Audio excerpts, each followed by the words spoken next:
જૂનાગઢથી આવેલા પોરબંદરના મેળામાં સીન સપાટા કરતા અને ફોટોગ્રાફી કરતા અને રીલ બનાવતા ગાડી દરિયાકાંઠે ફસાય. જૂનાગઢથી આવેલા પોરબંદરના મેળામાં સીન સપાટા કરતા અને ફોટોગ્રાફી કરતા રીલ બનાવતા ગાડી દરિયાકાંઠે ફસાઈ હતી. પોરબંદરમાં લુખ્ખાઓ આવારા તત્વોની જેમ રીલનો પણ ટ્રેન્ડ આવ્યો છે. રીલ બનાવવાના ચક્કરમાં ગાડી દરિયાકાંઠે ફસાઈ છે.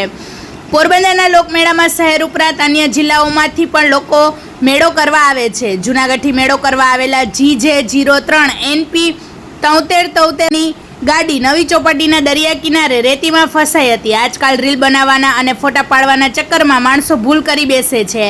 આવો જ બનાવ બન્યો છે પોરબંદરની નવી ચોપાટી ખાતે. રીલ બનાવવા અને ફોટા પાડવા માટે નવી ચોપાટી નજીક રાજમહેલની પાછળ દરિયા કિનારે ગાડી લઈ ગયા હતા, જે ગાડી રેતીમાં ફસાઈ ગઈ છે.